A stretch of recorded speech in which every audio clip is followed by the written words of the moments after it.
Now, as you know, Nigeria has witnessed an upsurge in violent attacks in recent months. So many have lived through the horror of such attacks, and many more live in fear of kidnapping, which has become a way to make money in this country.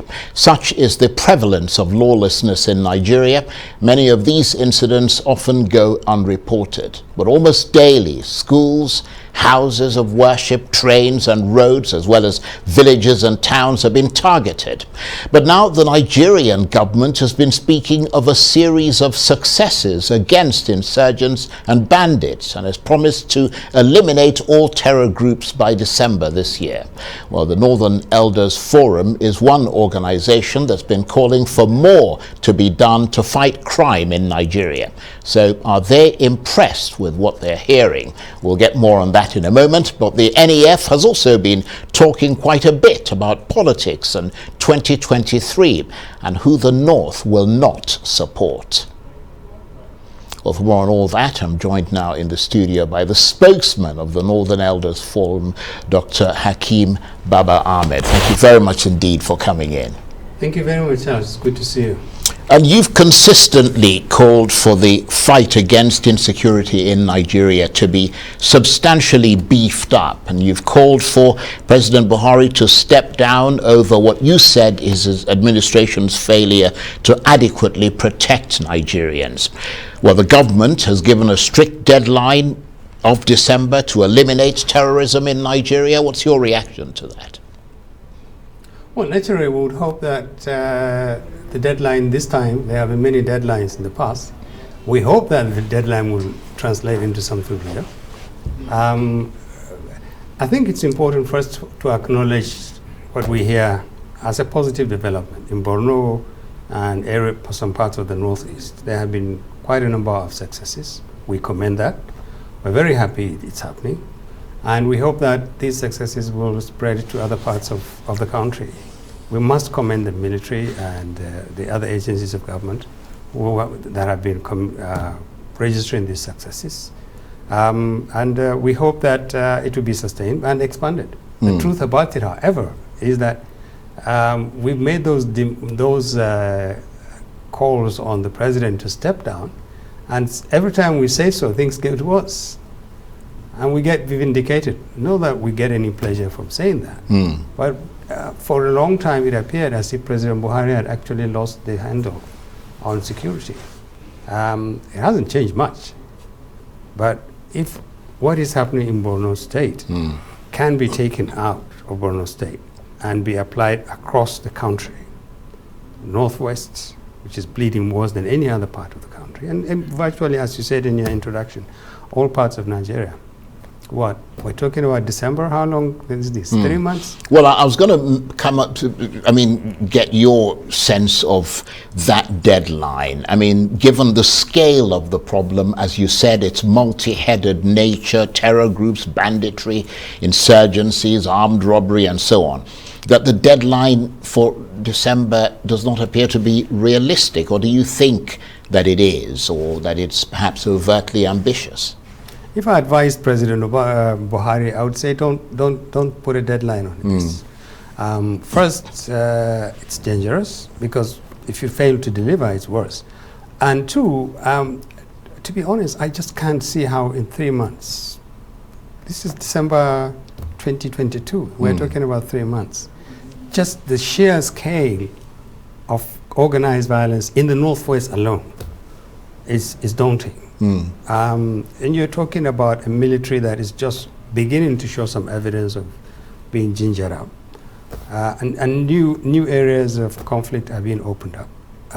If you take Katsina, just one state now, it literally every single day, people are just picked up like nothing. Yeah, that's what we've so heard as then well. you have and this happens in the whole of the Northwest. So why give a deadline? And what happens if you fail? And it doesn't look likely that by December the president's deadline would be met. It's just the facts on the ground just don't support that kind Well, of they've even gone further than that, because we heard the Minister of Information, Mohammed, saying that the worst of the insecurity was over and that the government has put terror groups and bandits on the run. Do you agree with his assessment and that conclusion? That's even worse than putting a deadline. Because the people who will hear him, who live with bandits and kidnappers daily, on a daily basis, know the truth. I drove back from Kaduna for this program, and I saw a little bit of the military presence on the road, and I was happy. There were checkpoints, all right, but at least you saw soldiers on the road. But I mean, it makes nonsense of government, because ordinary people who get stolen, who get picked up, who get killed, know that he's just talking. That's worse than putting deadlines. When Lai says things like, the worst is over than what? Well, to be fair, he didn't say that the battle is completely over. What he said is that the security agencies have been able to contain the challenge and the worst is over. Look, let's just say what is happening in Borno shows some semblance of hope that the military can actually defeat its Boko Haram insurgency. This northwest, substantially, even parts of the northeast, is dealing with a new crime with a different dimension. This one is right in every community that exists, uprooting that kind of organized crime. It's a million times more difficult than just simply dropping bombs from the skies and chasing Boko Haram insurgents. Look, the best thing is stop with the deadlines, stop saying things that make people more angry. When I'm very active on social media. 3 days ago, I tweeted that I think we should commend the military for what they're doing in Borno. And we should pray for God to protect those who protect us. And I expected thousands of amen, and I got them. But I got a few people who said, well, these guys knew all along what to do. If they are saying in December they will fix security in this country, so they must have known. They were holding back. It's all about politics. And you have to remember that we saw something close to this kind of thing in 2014 when President Jonathan unleashed some before the elections. It was that he did. Yes, before the elections. And I think it's a bit sad. I personally, I believe that the military needs to be commended. But I think what the political level is doing, what President Buhari is doing with the deadline, what Lai is saying is even worse. I just wish they would just get on with the job and let the results speak for itself. I think it's the wrong thing to do. Nigerians are tired of promises. They're frustrated. And you get your relations picked up, and then you hear on radio that the Minister of Information is saying the worst is over. And you ask, do we live in the same country with Lai Mohammed? Does President Buhari understand what the military is going through just to be able to fix what is going on in Borno State? Is it his effort, or is the military just tired of just sitting on his hand and being criticized by Nigerians as a liability rather than an asset? What is going on? We don't know what's going on. All we know is that those who are supposed to defend us and protect us have failed. And now those who are supposed to hold them accountable for protecting us are putting deadlines and saying, oh, the worst is over. He lives in Abuja. He lives, even where he lives, even Abuja now, it's a battlefield. I don't know where Lai lives, and I pray that Allah will protect him. But I wish he would stop saying things like this. It really is, it annoys people, and it alienates the leadership even more from the people. Yeah, that's a good point. But what do you think, though? Because, I mean, they've certainly said that they've made successes. I think one of the ministers during that briefing also listed the number of people, who are now in custody. I mean, not just people who are sort of committing recent crimes, but overall. What do you think should be done with the people who the government says it's been arresting and detaining for acts of terrorism and banditry? Do you think they should be rehabilitated and reintroduced into society, or they should be locked away for their crimes against this country? I followed the Boko Haram insurgency, and to some extent the upsurge in crime in the Northwest for close to a decade. And at this stage, I believe that you just cannot fix these problems with the barrel of the gun. It's not possible. You need to understand its roots, you need to understand its dimensions, you need to understand what feeds it, and you need to look at all options. All options. You need to put all options on the table. Eventually, the only thing that will bring all these killings to a closure is a very good understanding of what gives them life. And two, what is it that you need to do to actually deal with it? There are short-term measures, there are long-term measures, but there are no quick fix solutions because they've eaten so deep and they are at the heart of society. These people 3-4 years ago, especially the bandits and the kidnappers, 3-4 years ago, these were just ordinary members of our communities. What is it that happened that dramatically moved them from towns and cities and villages and some bushes, and now they are carrying weapons and holding the Nigerian state to ransom? You need to understand that. So understanding is very important. Then you need to explore all options of dealing with that. But this tendency to just say, throw the military, we just don't. Militaries aren't invented overnight. And the Nigerian military has suffered massive deficits in terms of its morale, in terms of its management, in terms of its leadership. You don't need to be a military person to know. This is the almighty Nigerian military. So to have been brought to this level, absolutely. This is a military that defeated, I mean, insurgencies in different parts of the world. Went to countries and killed and defeated opposition to government and installed leadership, Liberia, Sierra Leone. Absolutely. And so, if you see it today, you know something fundamentally wrong has happened. And what you need to do is to ask what happened, not just to the military, but what is it that is giving the. If it is Fulani, if the problem is Fulani, what is it that gives these people? What is the grievance? And how do you deal with that grievance? So, hopefully, after President Buhari leaves, we will have a leadership that would actually look at all the options available, engage this problem in more than one way, and deal with it. But well, the problem seems to be inclusion. I mean, I don't know whether that's the case of the Fulanis, but it certainly is the case in other parts of Nigeria where you're getting a sense of insurgencies that are bubbling, percolating, you know. Charles, I don't know, when we talk about inclusion, my mind immediately went to the southeast when you mentioned this. And again, people need to understand, when you speak to people, and I have loads of friends in the southeast, and a lot of them don't live in the southeast, can't go home. And they're very angry about the scale of degeneration of security. And then you hear some people who claim to be in touch with in the southeast say, IPOB is nothing. It's just, IPOB is the name for all the frustration and all the alienation, all the young people who can't find anything, runaway criminality.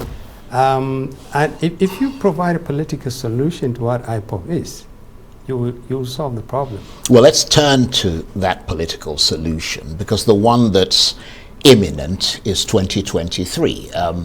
The national chairman of the Northern Elders Forum, your forum, Professor Ango Abdullahi, said a few days ago that the North will not support any candidate based on clannish sentiments or anyone who seeks to exploit the region's ethnic and religious diversity, and that the North would only support candidates with integrity, competence, and compassion, and the fear of God. He said the region currently carried the scars of the one it substantially voted into power and had therefore learnt its lesson. Perhaps you could explain more what he actually meant by that, by all of that. Let me just take the first one. Our democratic process is hostage to many things that it shouldn't be a hostage to. We can't make progress if we remain hostages to grievances that ought to be resolved. Some of them we just have to walk away from because there are no final resolutions to problems.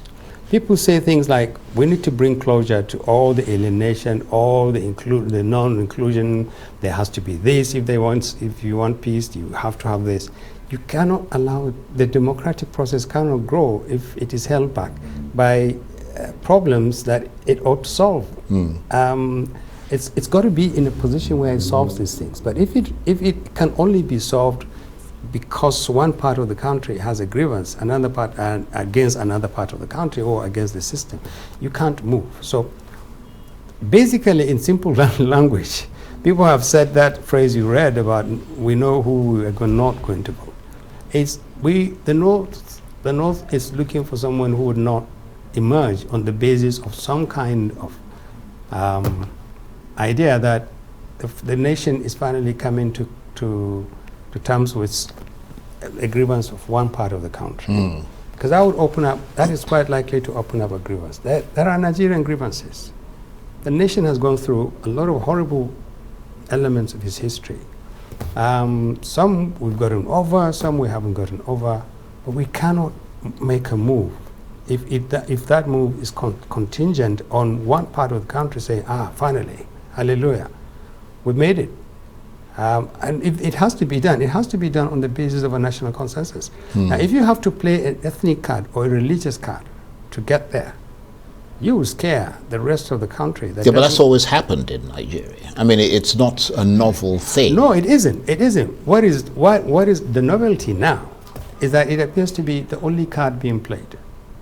And that is very dangerous. And the North is the most heterogeneous part of this country. We are the most inflammatory part of the country. We have bled. In that statement that you read, part of it contains the word bled. The North has bled from conflicts around religion and ethnicity. We believe Nigeria can make progress without necessarily having to tap into this as the major fuel for movement. But your critics, though, have been asking whether you've just come to the realization that you no longer should be playing the politics of ethnicity and religion, because they say that you certainly played that card in 2015 and arguably in previous elections before that, and you're only saying this now because the South is insisting that power must come to the South. The North is now saying that the ballot should not be about regionalism or ethnicity or religion, but about competency, integrity, etc. What's your reaction to that? In 2015, Buhari didn't become president on the basis of a northern-southern consensus. He beat Jonathan.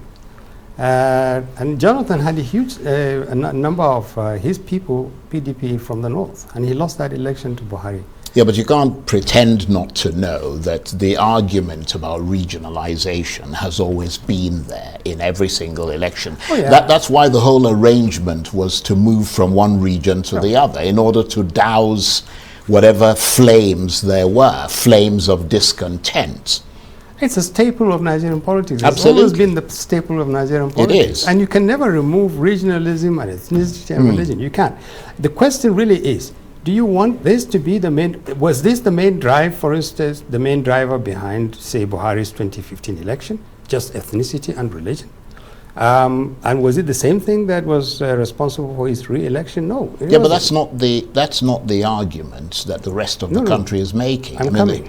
The point is that they're not saying that the only basis on which a candidate has to emerge. I mean, obviously you have to find competent candidates. You have to find people who are able to deliver, who can rule and so on, properly. And the point from the South, and particularly the Southeast, is making is that there are lots of people in that region with competence, with integrity, and yes, you can go for and who can go for the loftier ideals, but only, in other words, you can decide, and you're making a very good point. I mean that, people, we ought to get beyond all that. But the argument that your critics are making is that you can do that only after you've established the principles of justice, fairness, and equity, by letting it do the rounds. You see what I mean? Surely that is a fair argument. Yeah, but given the history of this country. Certainly, but I think it would be more productive if we discuss these issues in the context of the present. Right now, we're talking about 4 or 5 persons with parties, on candidates of parties, who stand a chance of being elected. One of them is from the southeast. One is from the southwest. One is from the northwest. Maybe there are 1 or 2 dark horses. But that's it. So I think it makes more sense to talk about this. And if you say that justice, equity, and fairness demand that the candidate from the southeast should be voted for presidency, you go out and convince other Nigerians, hey, by the way, we have a candidate from the southeast. We've been knocking on this door for all this time. We believe justice, equity, and justice isn't enough. We also believe he's the most competent. And we would convince you. We can show you that he's the best. We need him in order to solve this problem. Then he becomes the catalyst for not only pushing the country beyond all its historical limitations, but also for reinventing Nigeria. So you need to do that. The point where we need to begin to say it's northern thing or southern thing is over. It doesn't make much sense. Well, I don't purport. Sorry, finish what you were saying. The point I'm making is that people who support we can be plain enough to say we're talking about Peter Obi. People who support the Peter Obi president candidacy should campaign for him in a manner that does not create more problems than they solve. That's what we're playing. Don't play the ethnic card. Don't play the religious card. Sell your candidate on the basis of his quality, including, for instance, including, if you want to bring the issue of justice, equity, and fairness, bring it in. Bring it up. Yeah, but it's only in the context of you and I having this discussion, because in all fairness, and I don't speak for Peter Obi or for any of the candidates, but in all fairness, they have not been making that point. The point they've been making is the focus on what they see as his competence. But just moving beyond that, because we've got just a couple of minutes or so left, the instructive note here is that after Professor Ango Abdullahi said all that about supporting a candidate with integrity, competence, compassion, he didn't indicate which of the candidates he had met this criteria and who the North would support. Are you able to enlighten us any further on that? Is there any candidate that the Northern Elders Forum would recommend to the North? We have identified people that we will not support. We don't want a candidate who will emerge on the basis of religion or ethnicity, or a combination of the two. Yeah, but I don't see any of the candidates emerging on that. Well, we worry we are from the North, and maybe our political antenna is slightly higher than yours. He may not emerge, but these religion and ethnicity will become increasingly more decisive as we move on in determining support. And that's a very dangerous thing. That's one of the things we're doing. We're saying, don't play that. Don't bring it to the North. If you believe you have to play a religious card or an ethnic card, don't bring it here. Yeah, but do you think that the Northern Elders Forum speaks authoritatively for the North? Absolutely. We do. But we certainly don't speak against the North. And no one has ever told us that what we do is... I don't think that I think it would be foolish to say that every Northerner agrees with us. But we have enough moral weight and credibility, and we've stood for the last 10 years. We've stood in defense of Northern interests and Nigerian interests, and we believe that some of the issues we're raising now, maybe we're a little bit ahead of our time. We're saying to all Nigerians, not just Northerners, be careful. Be careful.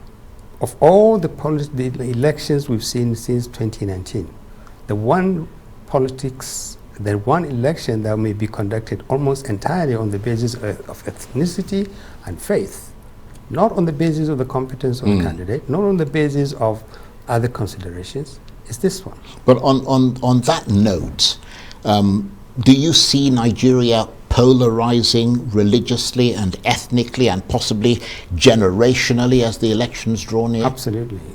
And it worries us. We shouldn't.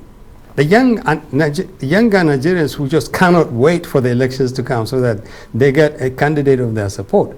We like the energy. We like the fact that younger Nigerians have some hope. At least they are looking for not a way out of this country, but that there can be a Nigeria where they will feel important. That's great. But we also need every Nigerian to understand that you don't want to push the envelope. If you push too hard, the other side also digs in deeper.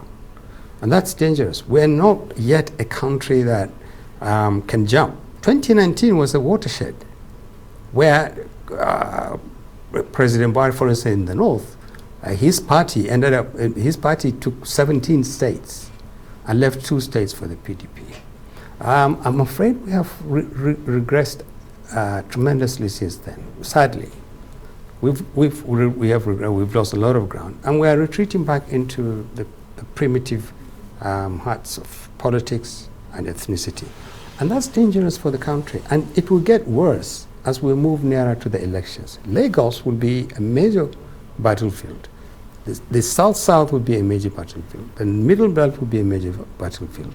And the main issues we'll fight over will be faith and ethnicity.